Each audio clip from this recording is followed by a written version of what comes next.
Fourth suspect in fertilizer scheme embezzlement in remand.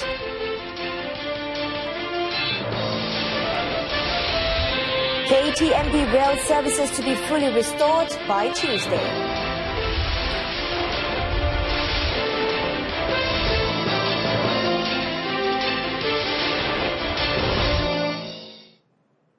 Thanks for choosing the evening edition of News on 2. You're with me, RENEE FOONG. A fourth suspect has been remanded for alleged links to embezzlement of the federal government paddy fertilization scheme SBPKP involving 2.54 million ringgit. The 6-day remand starting today was issued against the 50-year-old suspect by the Ayekro Magistrates Court Assistant Registrar Analia Kamaruddin. The suspect, who was dressed in lock-up attire, was brought to the Ayekro Court Complex grounds at around 10:30 a.m. before being brought out half an hour later. Initially, the suspect, a smallholder who also operates a business selling electrical goods, allegedly conspired with 3 others by selling and using the fertilizer for their own benefit. Among the 3 men was the manager of Area Farmers Organization AFO, age 38, a farmer, age 46, and a fishmonger, age 52, were remanded since Tuesday to enable investigation into the case. All 4 suspects are being investigated under Section 18 of the MACC Act 2009. 2 private clinic assistants were charged at the Seremban Sessions Court today for sending obscene SMS to a woman 3 years ago. Nur Zelan Ithnin, 57, from Rompin, Pahang, and his colleague Othman Kadir, 58, from Malacca, pleaded not guilty after the charges were read to them before Judge Ahmad Fairuz Muhammad Puzi. The first accused, Nur Zelan, was charged with 7 counts of initiating communication that was obscene in nature to a woman at Bandar Baru Sunggala, Port Dickson, from August 16 to August 19th, between 5:26 a.m. and 9:20 a.m. Meanwhile, the second accused, Othman, was charged with 3 counts of the same offence at the same location on August 6 and August 7 between 12:29 a.m. and 4:03 a.m. The duo were charged under Section 233, subsection 1, subsection A of the Communications and Multimedia Act, Act 588, and punishable under Section 233, subsection 3 of the same Act, which carries a maximum fine of 50,000 ringgit or imprisonment for a year or both upon conviction. The court allowed Nur Zelan and Othman bail with 1 surety of 1,500 ringgit and 1,000 ringgit respectively for all charges. The court fixed December 27th for remention. Police are on the hunt for 2 individuals to assist in investigation into a robbery of a supermarket in Alor Gajah, Malacca last Thursday. Alor Gajah Police Chief Superintendent Asmadi Abdul Aziz said in the 8:50 p.m. robbery last Thursday, 2 men armed with knives and sharp objects absconded with an undisclosed amount of money from the supermarket. According to closed-circuit television CCTV recordings, both suspects were wearing masks while robbing the supermarket. Superintendent Asmadi, however, said that in their haste to get away, one of the suspects had left his knife on the cash counter, adding that police also managed to get their fingerprints as they were not wearing gloves. The case is being investigated under Section 395/397 of the Penal Code. Those with information on the case are advised to contact Investigating Officer Inspector Yusairi or the Alor Gajah Police Contingent or the nearest police station. A lorry attendant was killed while another 2 people suffered non-life-threatening injuries in a road accident involving 2 vehicles. The incident took place along kilometre 43 Jalan Selangau Tatau, Bintulu, Sarawak early today. Tatau Fire and Rescue Station Operation Commander Joseph Balan confirmed that the victim, Andrew Mapangjuni, aged 19, broke his left leg and died on the spot. The accident occurred when the lorry driver transporting iron from Selangau to Bintulu failed to dodge a truck that was parked by the roadside, apparently due to tire problems. Speaking in Bintulu, Joseph Balan said the 2 truck drivers suffered only minor injuries. The rescue operation involved a fire truck and a team of 6 rescuers who rushed to the scene after receiving a distress call at 4:59 a.m. Over 6,000 people in Johor have registered as members of the Friends of Anti-Corruption Revolution Movement, GERA, since August until now. State MACC Director Dato' Azmi Alia said this platform will allow its members to provide views and suggestions on ways to handle corruption. Membership forms are provided during the Mini Kejar SPRM program and are open to those aged 18 and above. This program allows MACC members to provide information on matters pertaining to corruption. Apa saja perkara yang lebih mudah untuk menghubungi atau mendekati masyarakat untuk kita membincang daripada bottom, daripada bawah untuk kita dapatkan pandangan bagaimanakah rasuah ni benar-benar dapat kita hapuskan dalam negara kita ni. Kita kurangkan perbuatan-perbuatan yang menjurus kepada perbuatan rasuah dan salah guna kuasa. Dato' Azmi said this after launching the Mini Kejar SPRM program in Johor. The movement will provide exposure to the public on ways to prevent people from being involved in corruption and ways to combat it. The railway service of Kereta Api Tanah Melayu Berhad KTMB, which was disrupted after a cargo train derailed at KTMB Bank Negara station yesterday, will resume operation on Tuesday. KTMB General Manager of Rail Operations Mahendran R. Supia said so far 20% of repair works have been completed. Following the cargo derailment at around 3 a.m. yesterday, no train could pass through the KL station, Bank Negara, Putra and Segambut. The incident had also limited train services to several destinations, namely Tanjung Malim Kepong, Port Klang KL Central, Tampin Seremban KL Central and Batu Cave Sentul. The Perak state government today denied claims made by the opposition that the construction of the state's new airport would not take off. State Exco member Dato' Dr. Ma Hang Sun said the proposal to construct the airport, however, received positive feedback from the Transport Ministry in a letter dated October 24, 2017. Dato' Dr. Ma said 2 meetings were held between the Ministry, the state government and other related agencies to discuss about the matter on May 8 and September 14. Jadi ingin saya memperjelaskan di sini dengan sejelas-jelasnya bahawa pihak kerajaan negeri memang serius dan mengutamakan pembangunan projek tersebut. Dato' Dr. Ma said this when commenting on the claims made by Kepayang MP Ngau Kor Ming during the 13th State Council third meeting of the 5th term debate session at the Perak Darul Rizwan building. The new airport will be constructed to replace the Sultan Azlan Shah Ipoh Airport and will be built on an area of 4,176.76 hectares at Bota or Lambur Kanan of the Perak Tengah district. At present, the final draft report is being prepared before it is presented to the Transport Ministry's committee meeting and later to the Economic Council chaired by Prime Minister Datuk Sri Najib Razak. Coming after the break, agro-tourism sector targets 12 million tourist arrivals in 2018.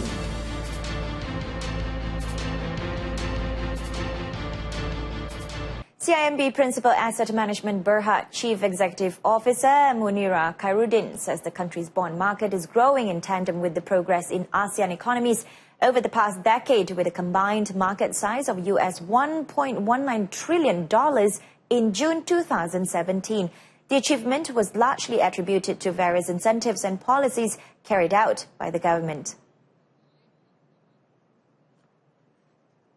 According to Munira, among the measures were the reduction of withholding tax and improvement in market liquidity that had positively impacted the markets. She said from the fund management perspective, as an asset class, ASEAN bond markets are very attractive as yields are relatively higher as compared to bond yields in developed markets. For Malaysia, Munira added the market has a large investor base comprising pension funds, insurance funds, asset management companies, financial institutions and others to provide breadth and depth as well as liquidity in the market. Outlook for next year is still positive, both equities. Like I mentioned, fixed income, people usually say if equities rally, then the fixed income will take a seat back. But I think not quite in our markets because we have very strong investor, right? And the kind of products that's coming out in the market is more balanced. She was speaking to reporters after the wrapping up of the CIMB ASEAN Research Institute CHARI Roundtable Series themed Broadening Investor Base in ASEAN Bond Markets in Kuala Lumpur today. The Agriculture and Agro-Based Industry Ministry is stepping up efforts to further develop the agro-tourism sector to achieve the target of 12 million tourist arrivals in the country next year. The Ministry's Secretary General, Dato' Sri Dr. Ismail Bakar, said there were currently 83 agro-tourism locations in the country. Dato' Sri Dr. Ismail said there are several types of agro-tourism worth promoting, such as homestays, Shah Alam National Botani Park, the Malaysian Agriculture and Research Development Institute Mardi, agro-technology centres in Langkawi and Cameron Highlands, as well as the Malaysian Agriculture Exposition Parks MIPES in Serdang. He added agro-tourism had become one of the initiatives by the ministry to help increase farmers' income, through which it would create employment opportunities for the locals. According to Dato' Sri Dr. Ismail, agro-tourism operators can hold various activities to attract tourists, and in doing so, they create employment opportunities to others. Those wanting to get more information on places of agro-tourism could contact the Ministry's Agro-Tourism Division at the number on your screen or any state information office. More than 3,811 distributors have registered with the Federal Agricultural Marketing Authority Farmers Agro Bazaar online site, which was developed only last year. Farmers Deputy Director General of Development Mansoor Omar said so far these distributors have recorded sales of almost 1.9 million ringgit through the online site, adding that Pharma is targeting 5 million ringgit in sales by the year 2020. Mansoor said the target is achievable if everyone involved cooperate fully by aggressively promoting their products online.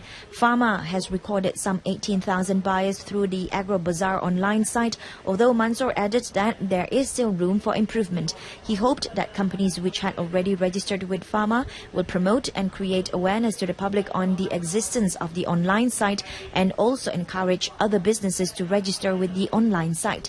Mansoor said this after the launch of an online marketing seminar and My Best Buy campaign, which was officiated by the Melaka State Exco on Agriculture and Entrepreneur Development, Datuk Hassan Abdul Rahman, at the Rural Transformation Centre RTC in Sungai Rambai, Melaka today.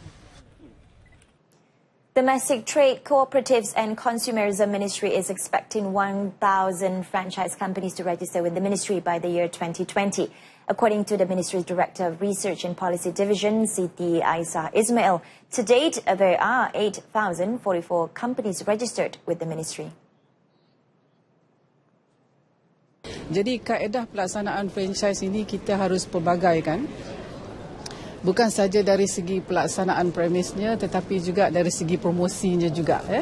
Dan kita harus memanfaatkan promosi melalui digital, melalui media sosial umpamanya. She was met after the launch of Franchise Day in conjunction with the Ministry's 2017 Mega Sale Carnival, which was officiated by its Deputy Minister, Datuk Henry Som Agong. Last year, the franchise industry contributed a total of 26.6 billion ringgit to the country's gross domestic product. The Defence Ministry, via Perwira Niaga Malaysia Pernama, is developing an online platform to allow Army personnel and veterans to earn and redeem points while they shop at Pernama stores. A project with BCA Digital Biz Sdn Berhad, the website www.kapasa.com.my also aims to expand the Pernama store market. According to Pernama Chairman Tan Sri Abdul Aziz Zainal, the Kapasa card, which will be available exclusively for TLDM personnel and veteran, also gives cardholders access to promotional items at Pernama stores. Cardholders will also enjoy facilities such as 24 hours assistance for car accidents, tow truck, road tax and insurance renewal. Dan dengan cara begini kita akan dapat kurangkan pengurusan wang kertas, cashless society that we want to develop dalam Pernama. He was met by reporters after the project MOU signing between Purnama and BCA Digital Biz Sendirian Berhad at Wisma Pertahanan in the capital. It was witnessed by Armed Forces Chief General Tan Sri Raja Muhammad Effendi Raja Muhammad Noor. Currently, Purnama manages a total of 67 stores nationwide. All the stores are located in or nearby the military camps. In a bid to help the rural communities to generate more income and be more competitive, the Melaka government will implement the Daftar Pekerja Kampung program beginning next year. State Exco Datuk Hassan Abdul Rahman said although the initiative is still in the initial stages, the Community Service Division of the Chief Minister's Department has already submitted the paperwork to be tabled at the Exco meeting. Datuk Hassan said through the program, the state government would be able to identify target groups' potential and determine the best measures for them. Tangannya ada aplikasi internet, jadi daripada pekerja kampung konvensional kepada pekerja kampung online. Selari dengan aspirasi FAMA yang ada pada hari ini. Jadi ini yang sedang kita lakukan dan semua dalam peringkat permulaan. She said this to reporters when met after the launch of an online marketing seminar in Sungai Rambai Rural Transformation Centre. Coming up in sports, TMJ won't bow to pressure from critics to resign.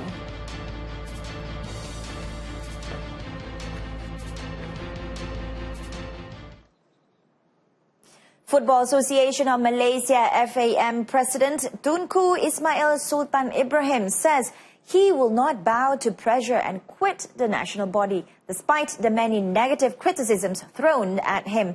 He says there are some quarters, including former football players who have never won anything in their careers, as well as some from state FAs criticizing him because of the senior squad's performance.